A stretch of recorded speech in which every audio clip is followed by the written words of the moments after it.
રહ્યા છો NN news કવિતા પટેલ। હવે જોઈએ અગત્યના સમાચાર।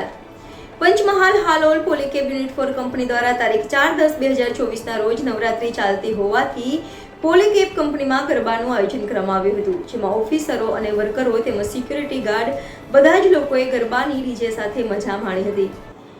Reporter Sohel Ghachi, NN news Halol. દર્શક મિત્રો, એનએન ન્યૂઝને લાઇક, શેર, સબસ્ક્રાઇબ કરો, બેલ આઇકન પ્રેસ કરો, જેથી આપને નોટિફિકેશન્સ મળતી રહે।